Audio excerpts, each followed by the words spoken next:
Who's a fat boy?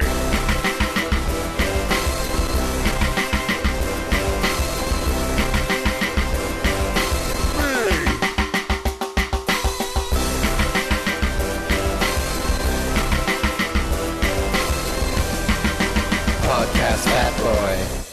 Welcome back. We're in episode 13. Let's chew some fat. Everybody get a hunk of fat. I don't care if there's a whale near you or a cow or a pig. I want you to be chewing the fat because we chew the fat on Podcast Fat Boy. If we do anything on this podcast, it's chewing fat. Talking about us eating the fat. I love fat. I love chewing the fat. We made it to episode 13. 13, that's an unlucky number. Hopefully it doesn't break the podcast. I don't need any more bad luck. Okay? So everybody, you're listening to this on your iPhone or your Android or your computer browser. Everybody do a little pray for Podcast Fat Boy. Let's keep it going. Don't shut it down. No one needs that.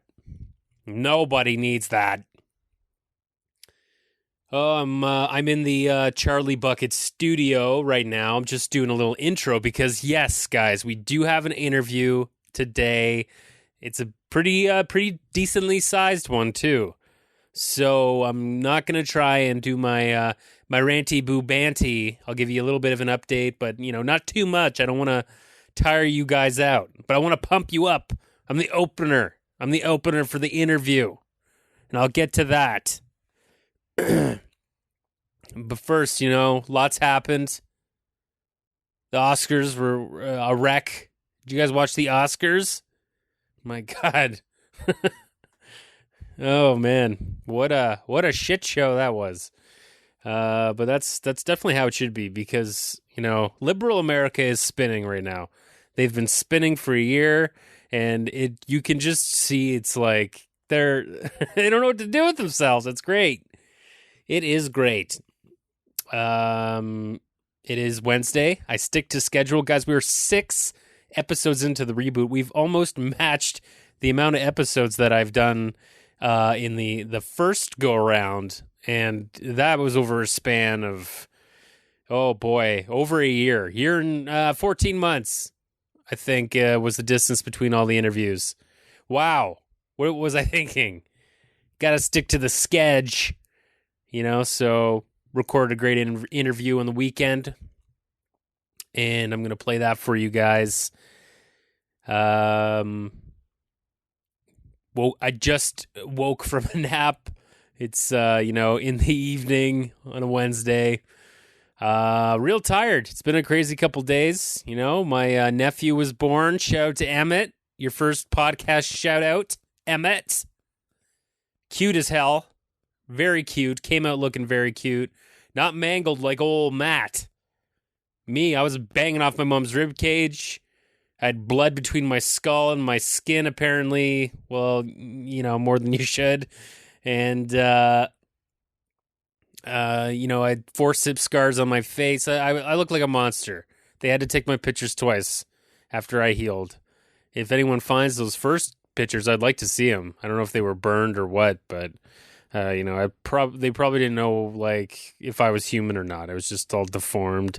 It explains a lot, doesn't it, guys? Explains a lot. But I was tired. We got back from seeing him, doing a lot of driving to there and back to the west side of Ontario, and you remember how I had that audition last week, and I was talking about how. I had to take off my shirt and I felt uncomfortable, and it's, one of those body gag commercials. Well, guys, I got a call back. Can you believe it? Crazy. Went to that today. Did not go well. 100% did not book it. Know that. And a nice little tidbit that was told me by another actor in the waiting area right before I went in was that one of the director is an Oscar-nominated director who just came from the Oscars. I'm not going to say who he is because I don't want his name to appear through algorithms because he might have he might have some algorithms going to anytime his name gets mentioned. Who knows, these Oscar people? Who knows what they get in that gift bag? Anyway, he went right from, the Oscars to pretty much Toronto to work on this fucking commercial. That's how you stay humble, folks. Okay? That must have been fun at the after parties when Jen Aniston's asking what you're up to next, or Warren Beatty sweating profusely and just looking for chit chat, and you're like, I'm shooting a commercial. We can't cast it. We tried in Vancouver, now we're on the Toronto. Can't find our guy. Definitely didn't find it for me because, guys, I didn't even get to that stage where I got naked this time. He knew. He was like, I do not want to. I've seen enough. I've seen enough of this. But, it's a $50 callback check for us union actors, and that's pretty much the story of my life. That'll be my memoir. Matt Duncan. What should we call it? Matt Duncan? $50 is $50. My journey paying for bills. It's a working title. I'll work on it. But $50 is $50. Okay. I love $50. Boy, I'm gonna pay half my phone bill with that.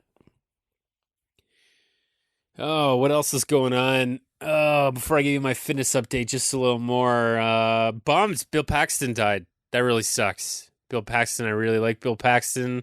I liked his career a lot. I liked how he navigated himself through Hollywood life without, being a party to scandal.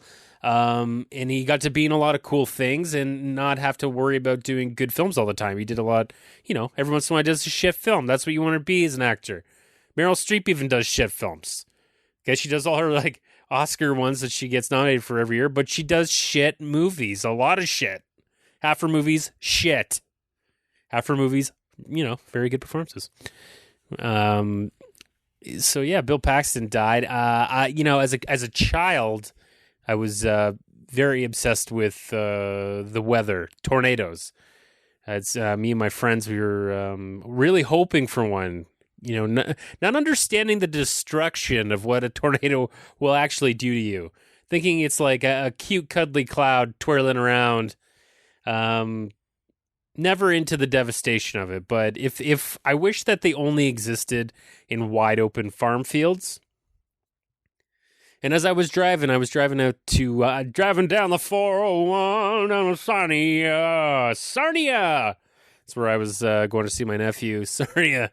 And there's a point where you get on the 402 there, and it kind of opens up, and it's all farm fields. Kind of, it's kind of like the open road. It's nice and opened up. I like it. I like that part of the drive. And but then you get hit. You get hit with the solar power wind turbines.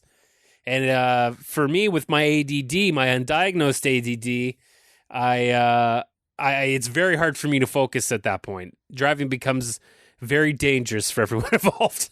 No, it's okay. I'm pretty good about it. But I get distracted by them, and I got a thinking about those suckers being, if a twister blew through those, if those things come loose, they're pretty scary. I'm kind of afraid of them because, that thing flying through the air would be like a fucking solar-powered ninja star. Solar-powered ninja star! Dee-dee-dee-dee! I don't know why I'm singing that, but just picturing that going through the air. That's way worse than a cow flying. If you had to deal with that in a twister, fucking giant dart, not dart, but star. It wouldn't exactly be like that. You wouldn't even get that grunt out. It'd probably just take your head right the fuck off. So, so I'm being distracted by them while driving and then thinking about Bill Paxton, running from these solar-powered ninja stars. I don't know if the Oscar-nominated director, not for directing, but too many hints. Sorry, I'm giving you too many hints of this guy is. But if he wants to do Twister 2.0, maybe that'd be a fun scene to computer generate. This thing's coming loose and just giving everybody haircuts, knocking our toupees off.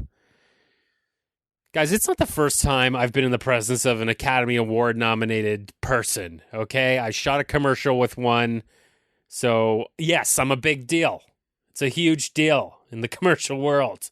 Every once in a while, they, it's like Andy Kaufman working at a restaurant. They like to come back and remember the grassroots. Remember the people in the pit. Ring the cattle bell and hang out in the pit. So that's nice. It's like I'm sure he's doing it pro bono too. I'm sure he's not getting paid like $150,000 for 2 days of shooting. That wouldn't happen, would it? He's probably getting paid a fuckload. Guys, enough of that. R.I.P. Bill Paxton. My fitness update before I play this interview. See, I've already gone too long.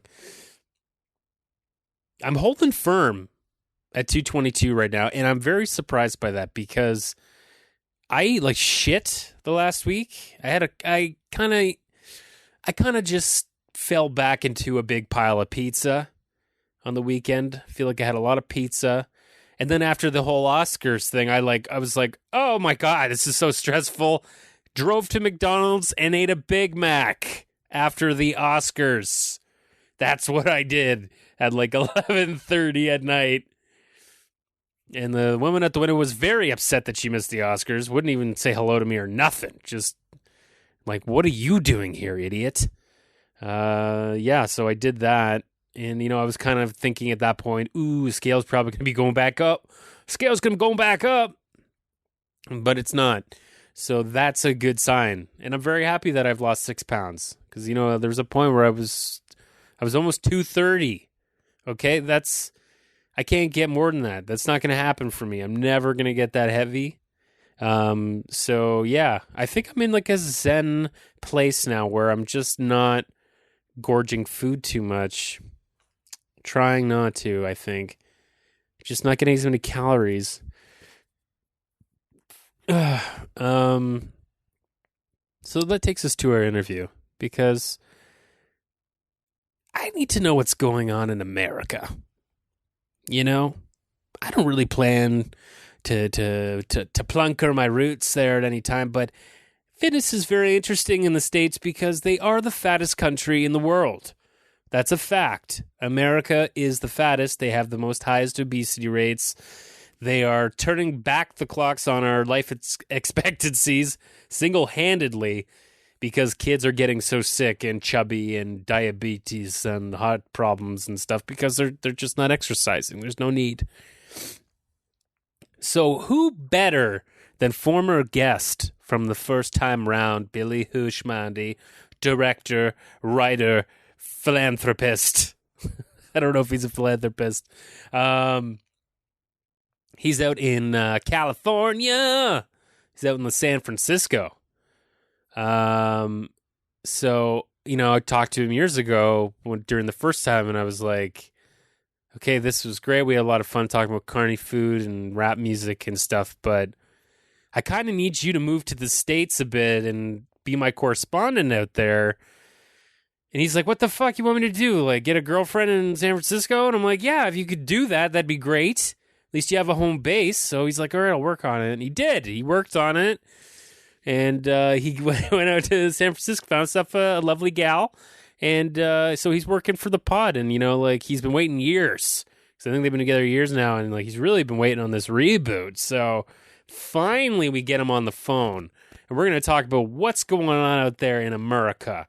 What's going on with him and his fitness regime? Like, is he thin? Is he fat? Is he long? Is he tall? Mustache, beard. What's he got going fitness wise? Yeah. So we're gonna have we're gonna swing to Billy Hoosh, and we're gonna have a nice little chat about the state of America. The state of technology out there. We're gonna blend right into it, talking about how shitty technology is in San Francisco, and how ironic that is, it being the tech capital of the world. So thank you for sticking by. It's episode 13. Let's go to the interview. Thanks for listening. Subscribe on iTunes. There's the thing in the description. That would be awesome, and enjoy the interview. Bye. So Nothing. really what you're saying is like San Francisco has this kind of reputation of being like the tech capital of at least of America, right? Because we know everywhere else in the world they're way faster, way ahead in like Japan and shit. But when you go there, everything's fucking broken down. Are they using like dial-up internet and shit still, or what? Maybe there's one like street in San Francisco that has like fiber optic super fast internet and something like that where everyone goes to work at and everything works there. But here, maybe that's why they have all these campuses like the Google campus and the Apple campuses in the middle of nowhere. They probably have good internet there. Yeah. But the rest of the city, everything's Comcast. Yeah, Time Warner. Everything that's good is on that hill where the celebrities live, and you said there's no transit that goes there. Yeah, exactly. Up on the hill where all the zombies can't attack.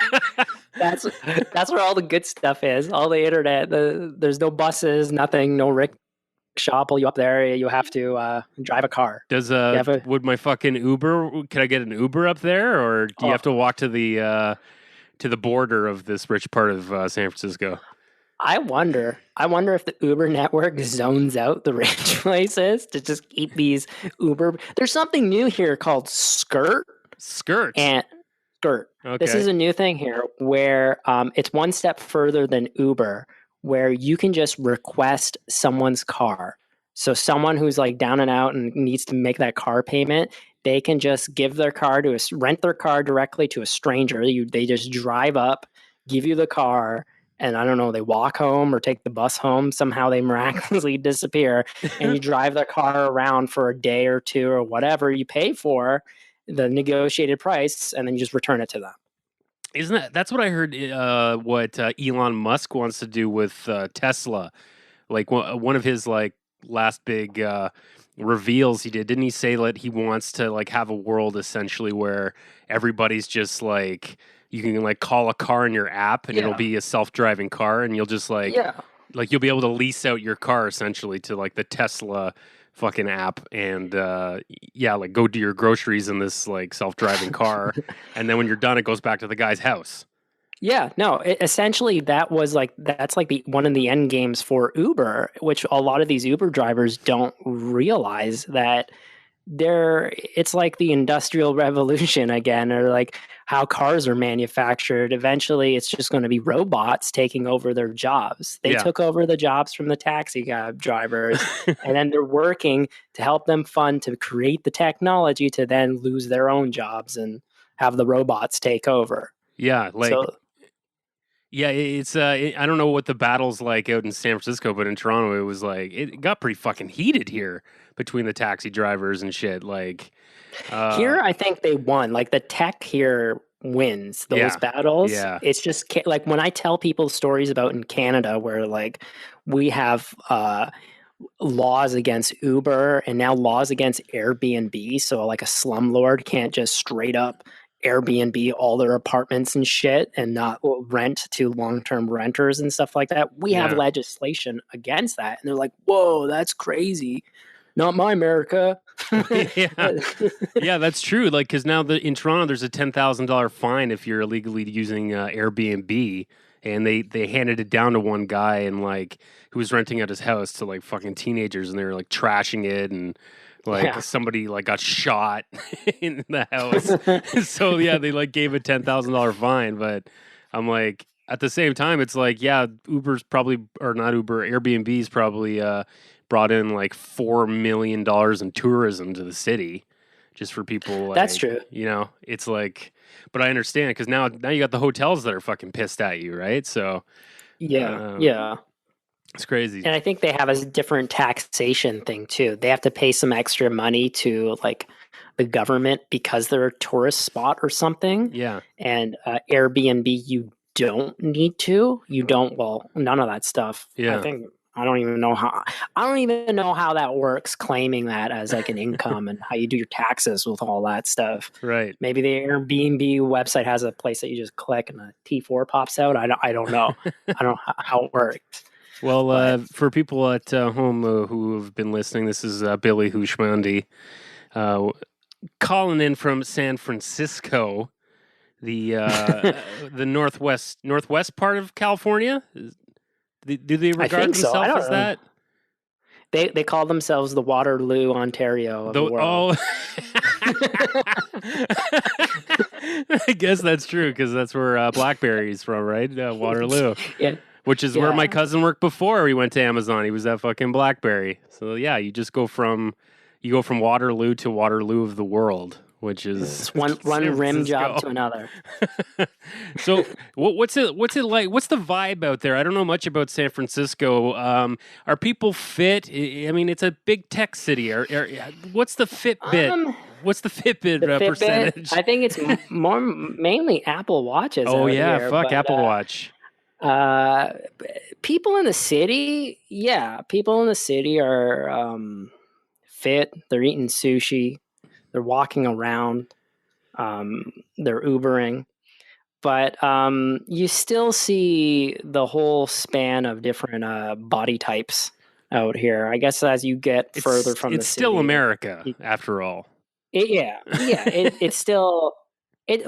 I kept discussing this with my girlfriend as like the body types. People in the States just seem bigger and like just more, I don't know, angry. Just bigger people. Yeah. Like, not bigger as in like even the bone structure seems bigger than all us dainty snow people back home. And I don't know what that's all about. I don't know how that works. It must have something to do with the food here compared to the food back home. Oh, absolutely. It's pumped full of all kinds of stuff, right? Like they definitely don't have as strict laws as some other parts of the world as far as that. Like you see the change in Europe.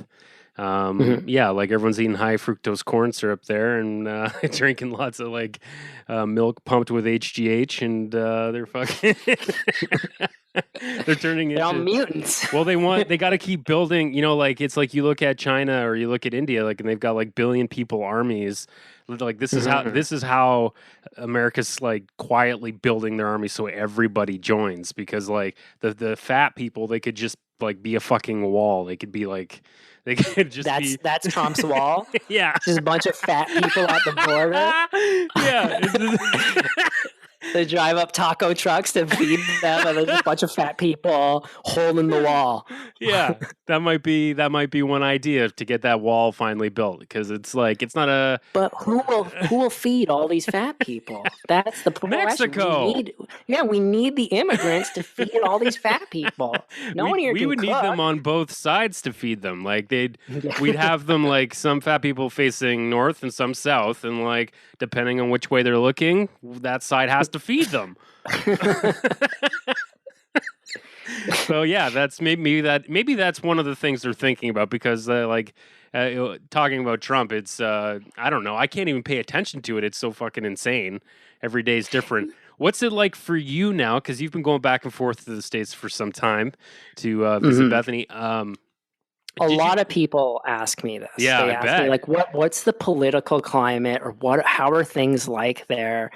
And maybe it's skewed because I come to California. Yeah, but because that's like it's pro Democrat out there, right? Yeah, the resistance is all out here. Yeah, but I honestly haven't seen difference at all. Everything seems to be just on the internet and through the attitudes of people.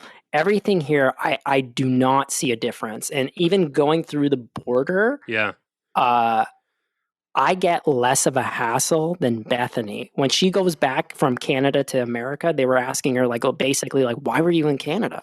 What are you doing there? Why would you want to go there? And for me, the guy just stamped my visa. He's like, have fun, brother.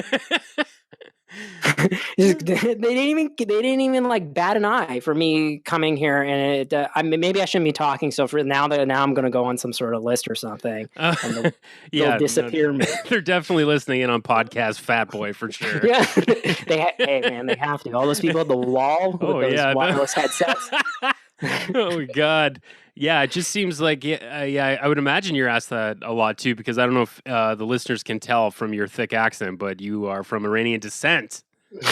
Yeah, I think I heard people like if you have on your passport you were born in Iran, I think then it's a different story. They would take me in, they'd take me in the back and probe me or whatever they do. Probe you. Make me take my shoes off. And you know what? In Toronto, going through that airport, you don't even have to take your shoes off anymore. They don't even care. Oh, really? Pearson's like, it's nothing. It's like everything just got more lax in Canada. And even, I don't know. That's the hardest thing. People keep asking me this, expecting something like, oh yeah, there's like Gestapo checkpoints everywhere on the street asking for your passport and all this. Here in California, at least, I don't see a difference besides all like the Democrats that are loud and angry against the president. Yeah. Maybe if I go into more rural parts of California, course. But here at least, right here, I'm in an area that's all Mexican. So like right. I don't see any difference whatsoever. And I try to avoid reading all like the rhetoric and everything that everyone's posting on Facebook. Yeah. Because it's like, that's the stuff that affects me. The real life stuff, I don't see anything that affects me. And I don't want to be like my perception tainted by this political, like whatever, hatred. Yeah, for sure. Like, cause it's really, it's building from every angle. I find that like it's going to get to a point where we just can't see clear anymore, and we're just going to start fucking stabbing each other because there's too much chaos.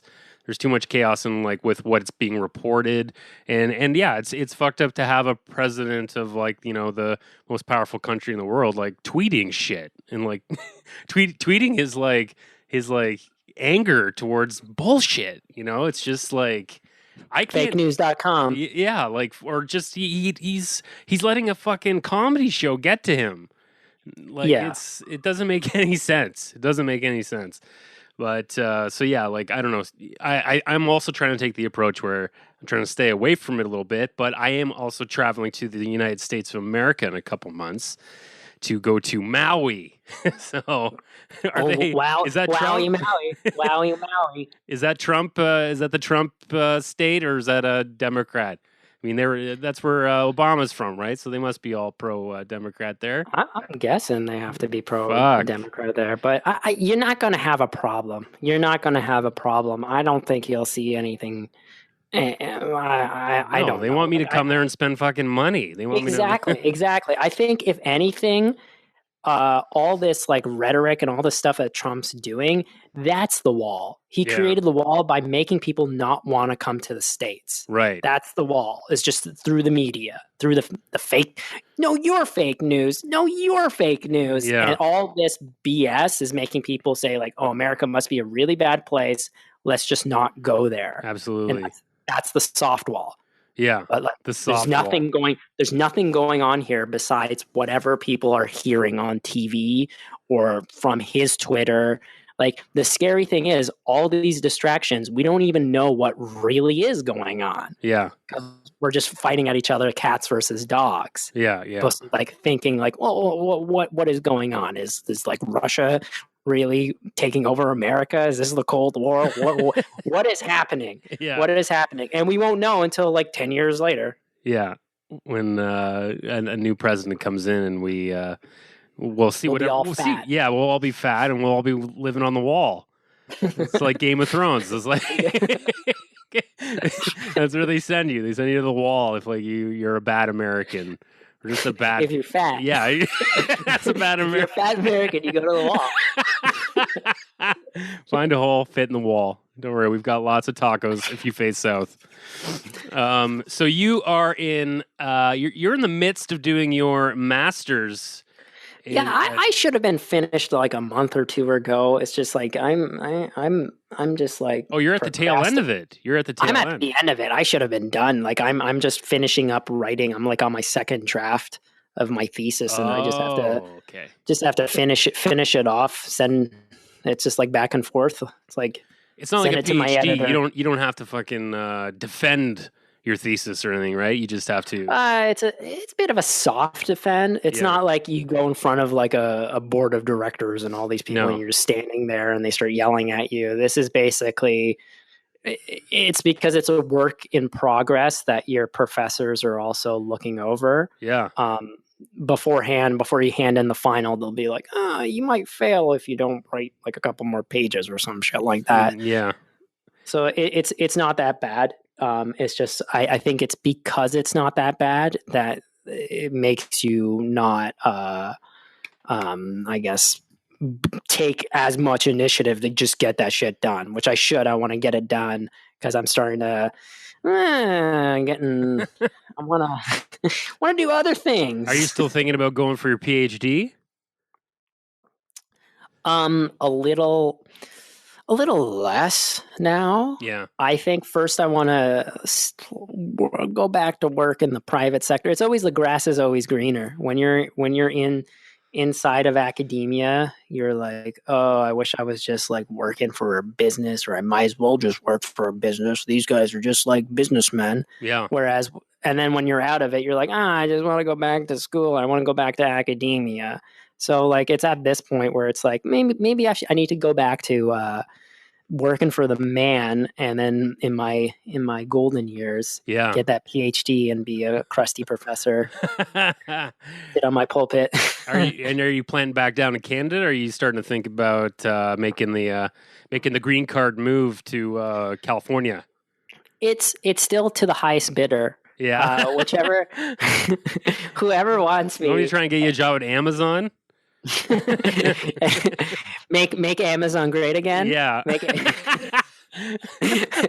Amazon Prime. Yeah, Prime time. Yeah, I it feels like this trajectory. Like part of my education is like, man, I should just get a tech job. Since I was a kid, I was always good at computers. That's probably why I'm chubby man, is because I'm just sitting in front of a computer all the time, regardless if it's for work or for pleasure. I'm just in front of a computer. Yeah. So it's like, why did I never ever pursue jobs in computers?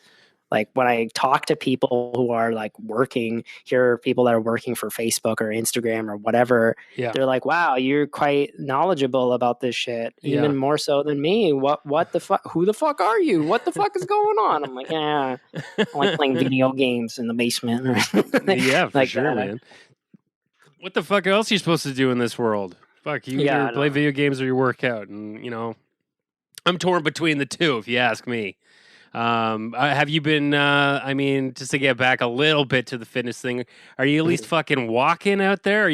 No, I joined a gym here. Joined a gym here. And here, there's a gym chain here that, I don't know, I don't want to plug stuff. They're not going to give me any money. We'll call them Planet Fatness. Planet Fatness Gym. Planet Fatness Gym. It's only like $10 a month for a gym membership here. Yeah. And it's like they have better equipment than my Good Wife Fitness back at home. Oh God, Good Wife, yeah. The Good Wife, the equipment's newer, it's well maintained, and it's like a fraction of the price of the membership. Yeah. So I've been going to the gym. Yeah. Pretty much Bethany's my personal trainer. Oh, nice. And I realized that my problems is that I'm not stretching enough before and after. So I end up getting all these bruises around my pelvic area and stuff. And I want to say it's from the gym. But yeah, what the fuck? From not stretching, your body's bruising? Yeah, I don't know. It's like your muscles are like elastic snapping and then under your skin. So like I don't know what I'm doing. And it's funny because this gym, I guess it cuts corners to like save on the price. They only have like one personal trainer there, and it's an older woman, and she just she watched us stretch and then was copying us stretching. So it was just kind of strange. It's like, what do you do? I think she's just the token trainer that's there. It's free. I think one day I might just go up to her and see, like, maybe get her to give me some guidance, or at least, I don't know. It'd be funny. It'd be fun. It'd be fun to see. But I've been going to Planet Fatness, and they're here eating too. right. The Planet Fatness. There's one not far from me. It's like a giant compound with like 1,000 treadmills. I can see it through the window.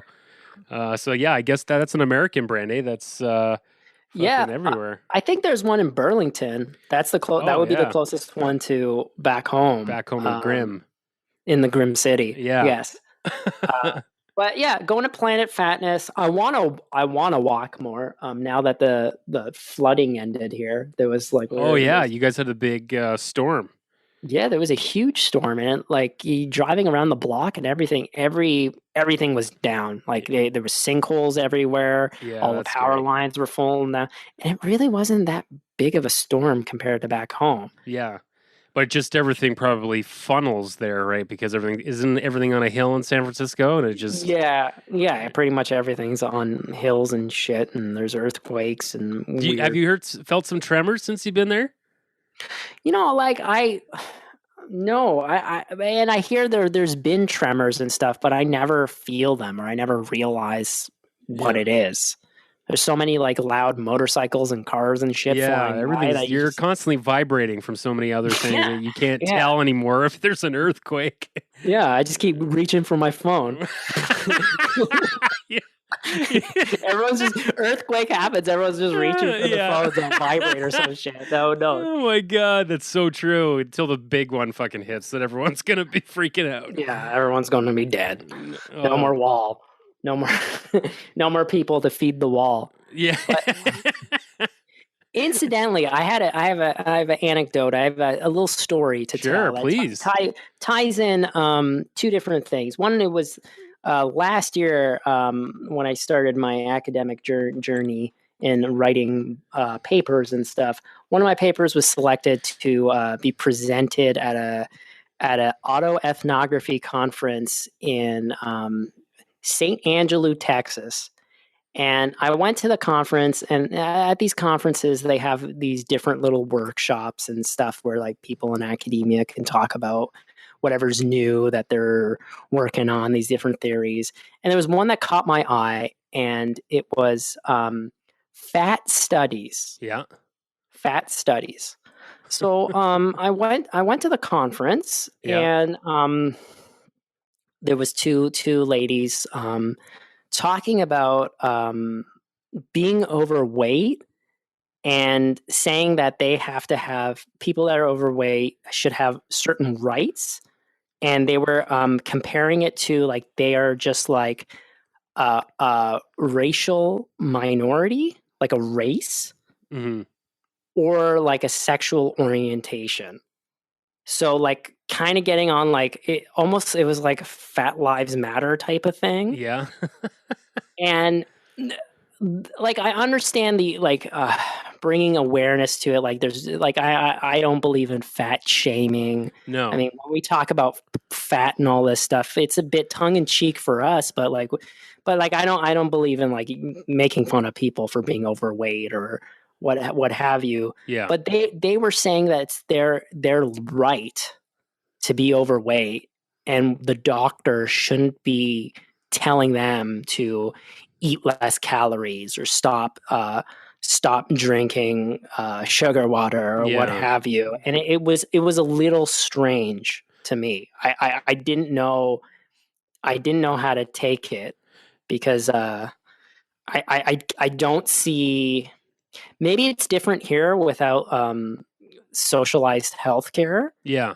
Maybe that's a different like perception of things. Maybe because it's the land free, you're free to do what you want with your body. Yeah. But then when people need to accommodate for you, I don't know. What's your take on that whole situation? Well, it just seems like I mean, yeah, it's. I feel like we're entering a period now where people are more because people have been fat shamed so much, and just like not even people that are actually overweight are being fat shamed. There's this whole new movement of people that are trying to be, more happy with their bodies. And yeah, I guess it's kind of like a tug of war. Like, yeah, I don't think everybody we can't get everybody down to a certain type of a like a body shape, right? Like there are gonna Mhm. always be overweight people. It's some of it for some people it's genetic, Yeah. and yeah, like it's really all a part of how the whole country works, why there's people like that. Like if there's a huge group of people that are overweight, which is the case in the States, not a lot of people are active, a very small percentage of Mhm. people.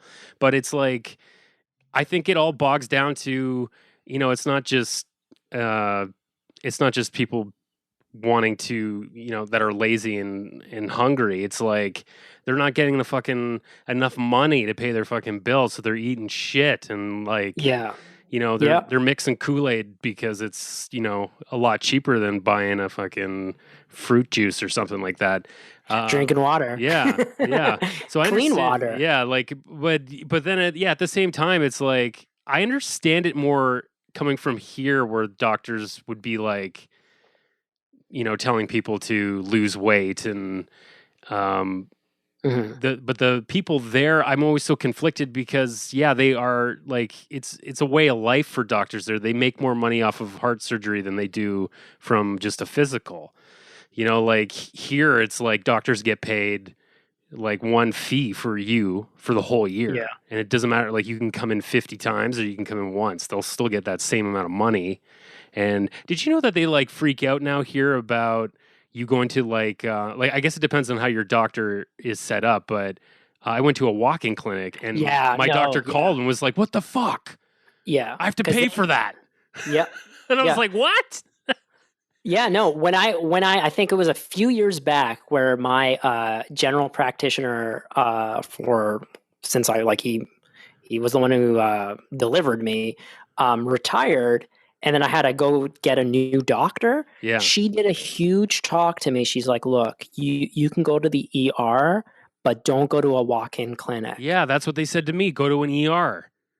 I'm Yeah, like, "Go to because an they don't get that ER." charge. Yeah, I'll be on the like I got a little bit of a fever or something. Like I'll be on the drop down the triage for fucking hours. I'll be there for yeah. days. Yeah, and Jesus. it seems wrong. It seems like you're clogging up the ER, right? Yeah. It doesn't seem right that you should go to the ER for something that I just need to go get some antibiotics from the walk-in clinic. Why do I need to go to a ER? So, but yeah, it's the payout thing. It's something to do with they get fined or something. Yeah, yeah, they evidently have to pay for your appointment, which is I just was like, what? What? This is so insane. So, anyways, yeah, I'm like moving to have a meeting with like a new doctor because I fucking hate my doctor. Do not like how he handled that whole situation.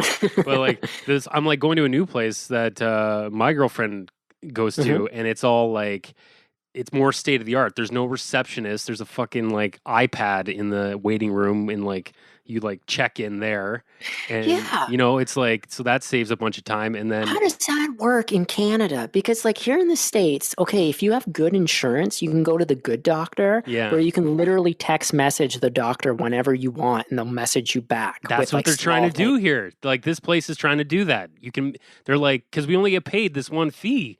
Email Mhm. us. Email us if it's just something stupid. Like you need a Yeah. fucking doctor's note for a massage. Like email. You don't have to come in for that. Like So we got that now. It just depends on where you go to. Yeah. yeah, you You just got don't to get lucky. You got to get real fucking lucky because I just went to a new doctor too before I go to this one, and it was like it looked like a fucking bodega or something. It was like a pop up in the back of a like a shitty convenience store. Did you And get like cheap Russian Gillette razors? yeah, yeah, I got. Oh, that's right. Yeah, we used to get those razors cheap.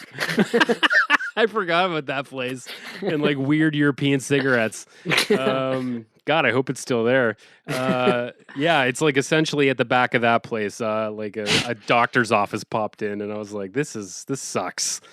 So I'm really being picky with. I know how hard it is. I said on the last podcast how hard it is to get a doctor, a family doctor in Canada. Yeah, but I don't give a fuck. I'm being picky as shit, man, because I've had such weird. One of my doctors just left and didn't tell me.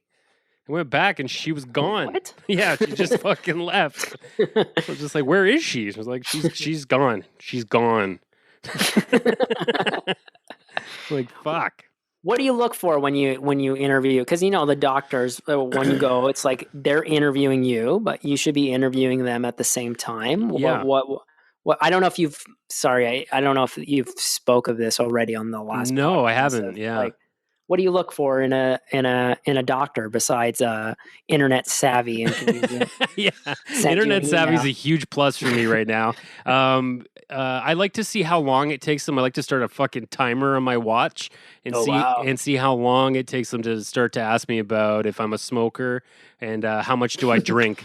The how much do I drink question. The last because if you drink more than 4 drinks in one night, that's called binge drinking. So if you say like, on weekends I might have some. She's like, do you have more than one on the weekend? I'm like, yeah. And then she immediately labeled me a binge drinker. And and she's like, oh, we should probably check your enzymes in your liver. And I'm like, okay, I've grown up around alcoholics my whole life. I think I'll know when I need to do an enzyme test on my liver. Yeah. I'm not there yet. So because this is a huge thing too, is that because my last doctor that I had that disappeared, I liked her a lot. So I told my mom, and I was like, Mom, you should go get it. You need a new doctor to get in with this one. This was years ago. And she had a consultation. As soon as she found out my mom was a smoker, it was just like it was like she was. You smoke? Yeah, like she was a form of oppression waved over her, just kind of like, you are a waste of the fucking healthcare system's money. Wow. And that's how they feel about smokers. It's just like they get, and when you get cancer from smoking, they get fucking even more pissed when you looking at my stepdad who fucking had colon cancer, like, I don't know, 10 or 15 years ago. And they still just kind of, you still smoke? What the fuck, man? Yeah. It's like, I understand their frustration, but what the fuck, man? We pay taxes. You guys just fucking treat me, man. Yeah, you pay the taxes on the cigarettes. Cigarettes cost way more in Canada. Yeah. That should go to that. Shut them the fuck up, man. Pay an income tax and the tax on cigarettes. You should be able to fucking, some of that money should go to like your mortgage or some shit. It's way too expensive. But yeah, I mean, I'm all for it. Fuck, guys, cigarettes are fucking horrible. And I went through social smoking stuff in the last years, but I'm like, I hit a wall with it, and I'm like completely done with cigarettes. Where I don't have any fucking need for it socially anymore. Also because I'm trying to exercise. I'm playing hockey, and it's like, oh, nice. If you have bad cardio from smoking, it just fucking sucks. So, I that's one thing I look for is just how are they ready to make me feel like shit, or are like this new clinic I'm really looking forward to, because it's like, hey, we're just like we're gonna be here to help you with physicals and shit, but it's going to change the relationship a little bit when who's ever emailed a doctor with a problem. Like, it just, you have telehealth that you call. Yeah. And I bet if I call telehealth now, my current doctor will probably fucking text me and be like, I fucking saw you call telehealth. Why are you doing that? Go to the ER. The place is empty. Don't you know? Jesus. Yeah, that's crazy. Getting shamed for. I feel like you're from a small town. You probably have like the doctor who delivered you. Is he still your doctor? No, he retired and recently he moved out of our town and went to a bigger city, and then he just retired. He went to just picking and choosing who he just dealt with, like some folks and stuff like that. But I don't know. I'm not exactly in good terms with how that doctor dealt with my teenaged angst. Oh yeah, for sure. He prescribed some unnecessary medicine. Oh Jesus, yeah, the overprescription of the antidepressants, probably, right? Like, that shit out like candy. which it could have been like that. That was definitely a generational thing Yeah. at that moment in time. But yeah, I don't know. Like, I don't. I wouldn't want to go back to that guy. Oh, like, okay. So 'cause you it's like, moved on. dude, Do you have a new doctor? Dude, you fucked up my life. I would definitely go to the walk-in as much as I could under that guy. But no, he retired I think he retired 10 years ago. The doctor, when I went to and got this new doctor, she basically asked me during the interview, like, what are you looking for in a doctor? And I said, just someone who prescribe me medicine that I need. And if I break a bone or some shit, at least I just want prescriptions and referrals to specialists. That's Yeah. it. Yeah, Like, that's really what you got to do is get referrals to specialists. But the thing is that you once you do get that, you have to go at least once a year, or you'll have to go get another referral. Just a little reminder for people out there listening. If you got a real good urologist, you got to see that fucker once a year, okay? Or you got to go back to your doctor and beg for a referral again. That's a hot tip. Yeah, it's a hot tip for referrals, guys. Just before we end, we've had a pretty good chat so far there, Billy Hoosh. Mm-hmm. Well, we'll definitely have to see each other soon. I feel like I haven't seen you since I turned 30. Have I not seen you in like 2 years? Jesus. That's possibly it. I don't think I've seen you in a while. Yeah, because you were dealing with a lot of shit at your place, and now it's all the family stuff smoothed out, which is good. Yeah, yeah, that's good. Yeah. You got everybody back home in Grimsby. Everybody's branched out across the world, and now they're all back home. You know, it's just except me. Except you. Yeah. Except me. I'm taking a break. Yeah. I'm taking a break after putting that puzzle back in the fucking.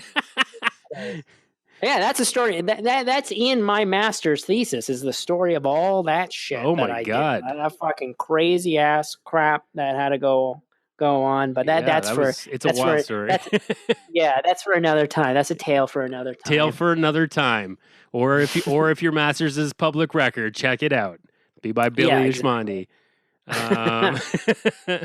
One other thing that I had to ask before you go, just about San Francisco, because you know, obviously everybody immediately goes to the Full House house when they go to San Francisco. Did you go to the Full House? Not yet. I still haven't watched that. What was that new Fuller season House on Netflix? Fuller. No, that thing. Wait, what? Didn't they do a new Full House on Netflix? Yeah, it's called Fuller House. Oh, Fuller. You know, there's more people in the house. They're all having babies, and like fucking DJ's a widow, and you know she's like lost her husband in the war, and you know you gotta have a widow as the head of the family for the Full House franchise. So they had to kill off DJ's husband. And There's never a patriarch. I watched like the first half of the first episode. I couldn't do it. But they're having a I haven't seen the Full House or the Fuller House. Bethany hasn't taken you for the walk to the Full House? Jesus. But that's a good idea for a walk. Yeah, there's your walk, man. Put it on. Can I go in, or does someone really live there? No, now, you don't want to go in. You don't want to go in because they only use the exterior for the show. Like obviously the inside is a giant fucking set somewhere that they built. But yeah, like I saw that house was recently for sale for shitloads of money, and they showed the inside of it. You got to peek inside, and it's like that show could not exist in that place. Like you couldn't shoot fucking anything. It's so narrow. Like if you look on the outside of what you see in that like the intro credits, it's such a narrow fucking house. Like you could never fit a TV show in there. I'd love to lie to us. Yeah, I want to do a web show where we travel to all these sitcoms where they've used exteriors from homes, and you actually go into that home and you're just fucking disappointed, and you just make the people that actually live there like feel bad about it. How like, well, we couldn't shoot this in here. This is embarrassing. Put